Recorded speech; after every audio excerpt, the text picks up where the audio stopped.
All across the heartland of America, new internet businesses are popping up in every part of every city and in each small town.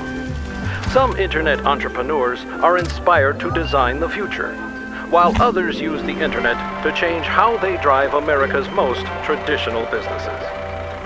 This fall, a bus full of journalists and internet enthusiasts traveled from Denver, Colorado to Danville, Kentucky, and everywhere in between, to get a closer look at these stories and to find out how the heartland has become a Silicon Prairie, representing America's new internet economy.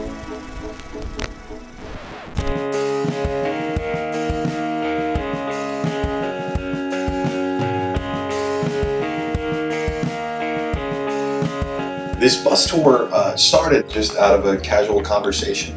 Like, wouldn't it be cool, just for the sake of getting a bus, like to just have a bus, wrap it with some kind of cool stuff on it, maybe make it half red and half blue, and then take it to a bunch of cool places. And as I think we all know, all the innovation on the internet does not come out of Silicon Valley.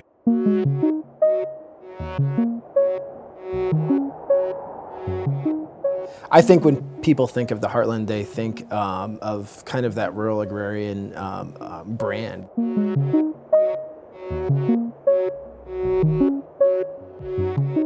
What kind of gets me irritated is that's not the whole story.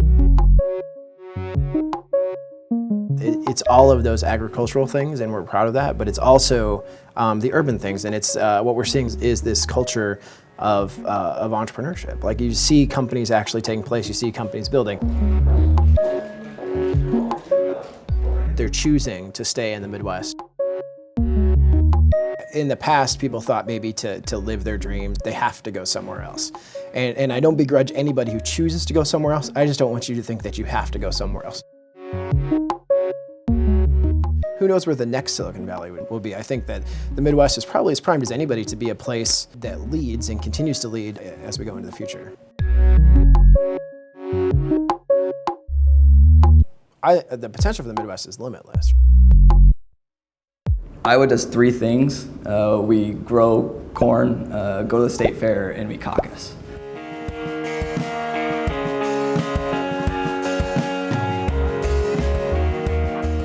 What do you tell someone who doesn't really use the internet like you do? And how do you convince them that they should care? And I think one of the challenges with the internet is that, like a lot of great things, it is hard to define. It is hard to quantify. It is hard to say why it matters so much other than from your visceral experience. But I think of it like the national parks, like a common good, like a freedom or something that we know that we must keep and treasure, that we have to pass on to the generation that follows us. How can we look at the internet in a way that actually provides opportunities for us we wouldn't have had 10 years ago? I don't think there's one specific initiative other than starting that conversation.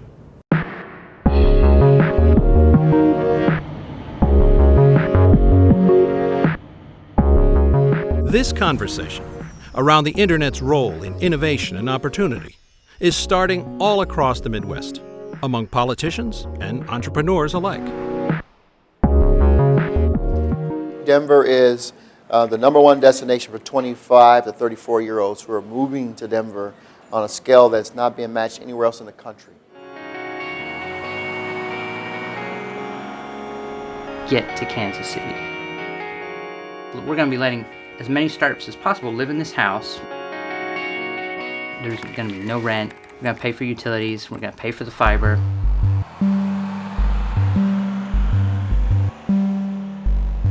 And so it was just natural for us to start a business here.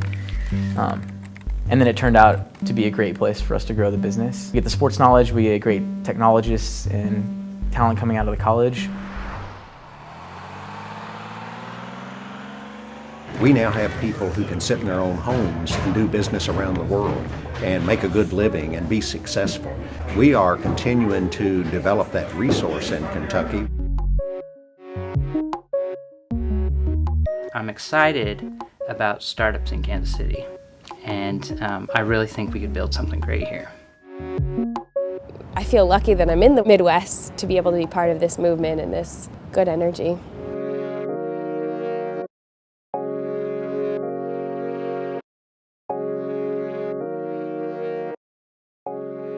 It has to be easy for people to communicate and transcend geographic boundaries.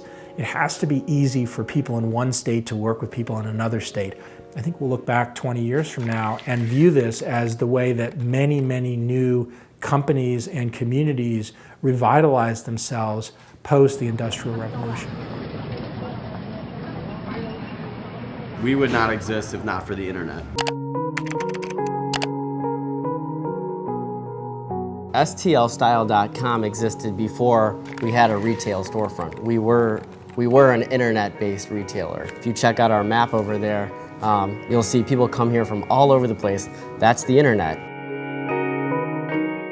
The advent of the internet and just the progression of smartphones and everything has really helped transform urban neighborhoods that are in transition, like Cherokee Street. 10 years ago, this block was abandoned, not much going on here, and now in the past 10 years it's really coming alive with artists and activity and a lot of new businesses moving into this neighborhood.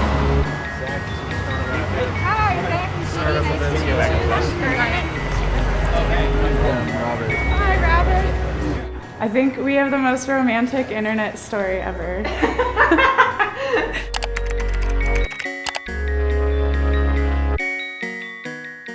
It'll be 6 years, October. We had never met in person, and we started building this website together and emailed and called each other and looked at each other on MySpace. And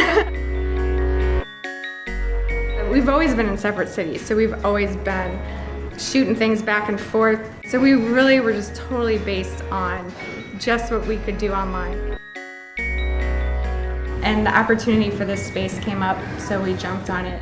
We're a little destination spot. People come here just for us. We're growing, we're doing well. We want you to come in and experience it. We want you to walk by and be amazed by the windows. Being this huge driving force, we're just this little company, but we're one of the many voices coming from the street, coming from St. Louis, coming from the Midwest, saying these little companies are important. A lot of what's going on in the street is happening due to the internet because there's a lot of events that go on and people hear about it. Word of mouth, all digitally word of mouth. A Facebook event will go up or there'll be a picture being taken of any of these buildings and it will be on Instagram.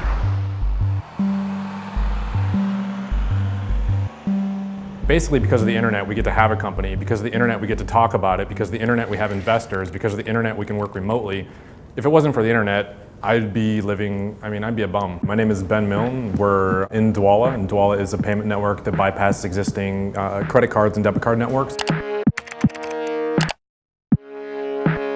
The savings is definitely significant. So if you think about every time you receive payment over like a plastic card, you're going to lose on average about 2.9% plus 30 cents a transaction on every single transaction. Obviously, if you're partaking in a $1,000 transaction, you don't want to lose that money. If you're doing a $100 million transaction like a lot of banks do, obviously you don't want to use that system. Douala is basically the solution to that problem. So basically, that exchange or that software can be utilized anywhere connected to the internet to exchange money for any reason by anyone or anything. It could be people, it could be companies, it could be parking meters. Des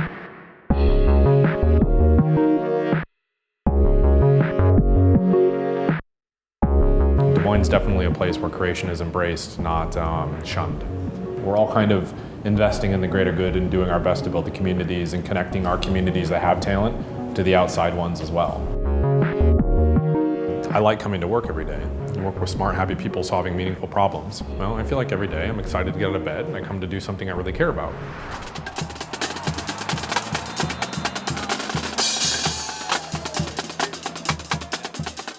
Middle of August rolls around and football season starts ramping up for our teams. We are working 24/7. The site has to stay up.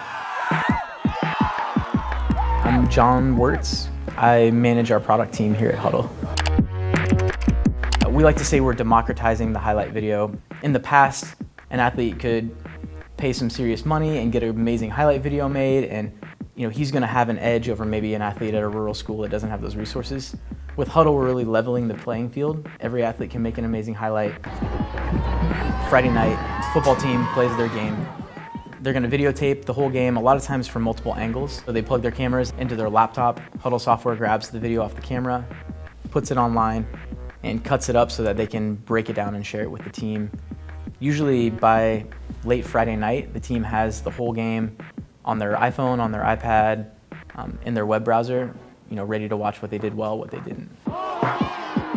As soon as the play is happening on the field, they're entering in the down and distance, what the gain was on the play, was it a run or a pass, was it a touchdown? As soon as the video hits our servers, we've already got the data from the phone. We marry that up, and now they've got this amazing asset. We've actually had athletes at this point now that have gone from a youth team to a high school team and now are getting ready to go play college football, and will have used Huddle at all 3 of those levels, which is really special. This will be the first time we hit that point.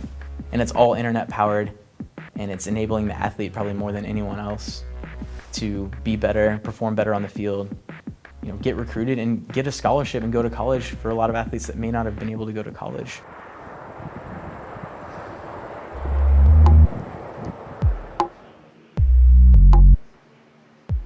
So if you tend to think that it's not possible to make high-end, engaging games in the Midwest, this is proof positive that it is doable.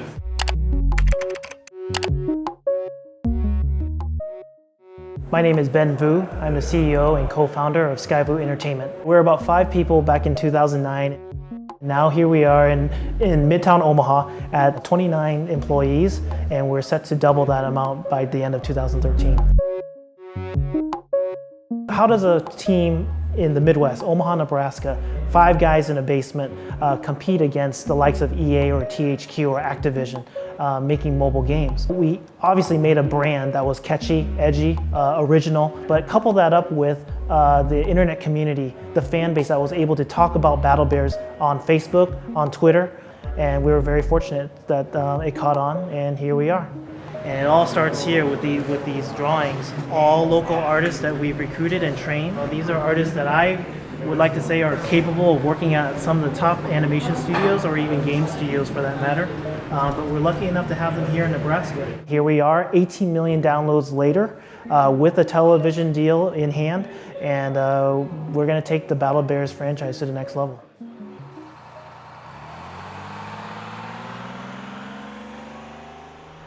Through the use of internet and co-creation, products can be made faster, more efficiently, and at a much lower cost. So what you see here is the Rally Fighter. This is our first production vehicle, one of hopefully many to come. It is a street legal desert racer.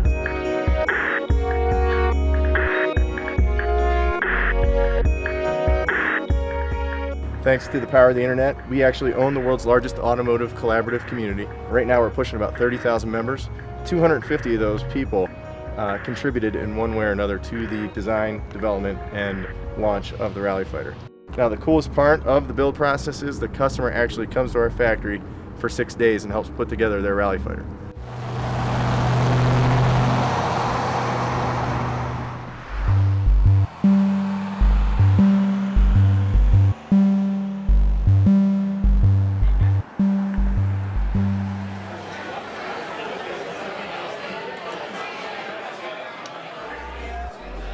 The issue is the economy and jobs, and there's not a greater engine for economic growth in this country than the internet, and we want to make sure that it's free and open and innovative for the future. Innovation does not have to come out of Silicon Valley. We all know this, but now we can show it.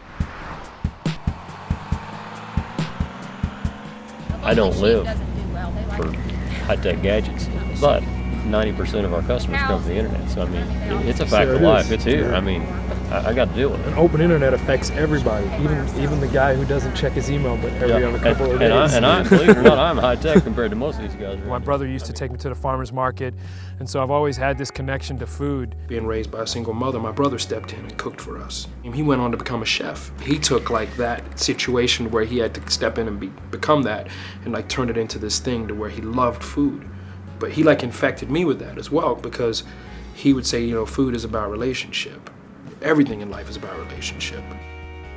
It provoked me to create this internet company and found this company.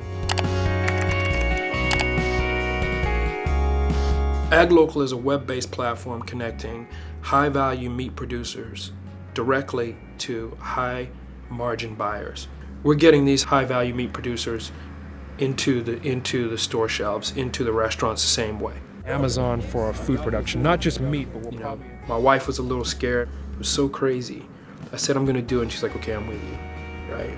And I come home from work, and the whole house is empty. She comes out, and she's just like, I sold everything on Craigslist, so you can start paying developers. That belief that she had was just really inspiring for me. This is important for the world. The internet has a unique power to create a platform for justice and to create an economy.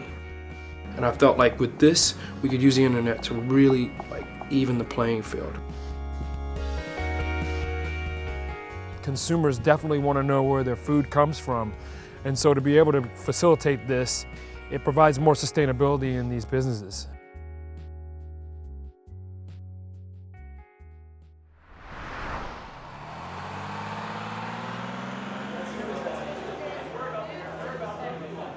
You know, we've been able as a country to produce things that that have radically altered the world. When you've got no barrier to entry, you don't have to ask anyone's permission, and you have a bunch of people who are already very well accustomed to just solving their own problems and helping themselves, the internet is such a great platform.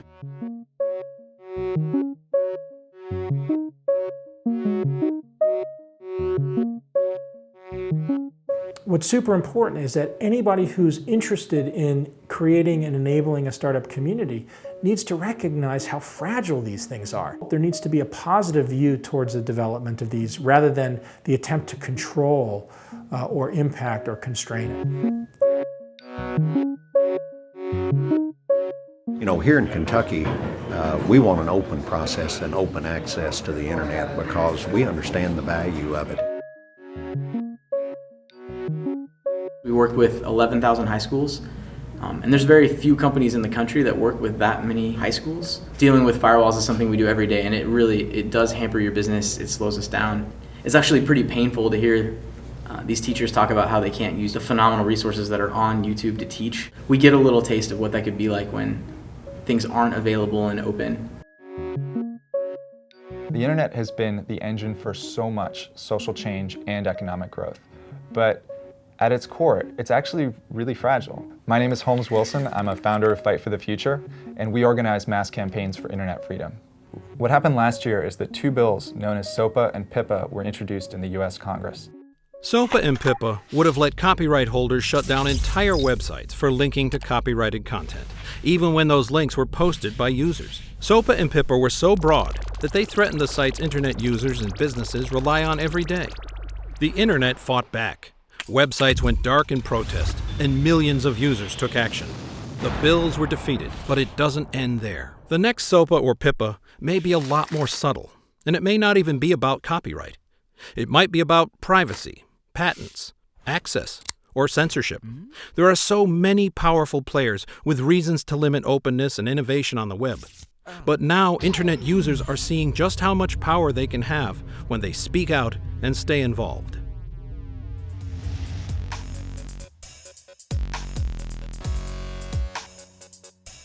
You should be able to create whatever you're about to create, even if it's a question, without someone telling you that you can't, or without worrying about where that question goes. The moment you start putting restrictions on things, it stifles creativity.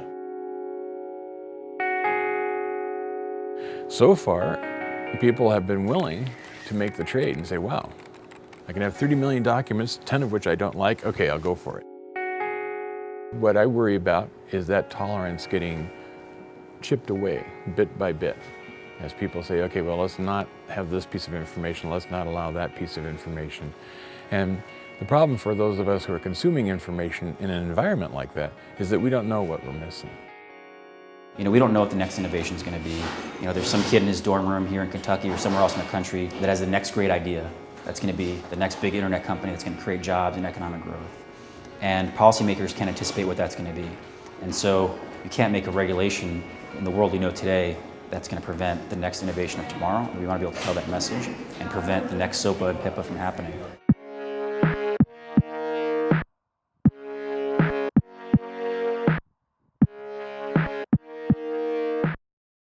It's really, really, really important that we understand the nuances around the way that the internet has grown previously, to understand the jobs that it will create going forward, What I want to tell people is the next person who doesn't value the internet, tell them about the future and tell them how the internet will be for their grandchildren. We do not want to take away from the future because we were too short-sighted.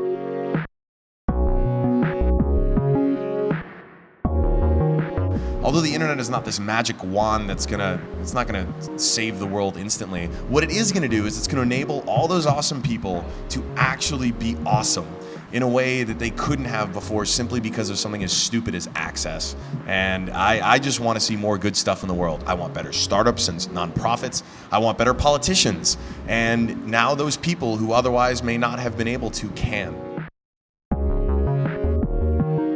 Since the beginning of time, we human beings have wandered around the world to find out what each other is doing so that we can mimic it and do it ourselves. And that's the core thing. Get information out there into people's hands so they can change their own space.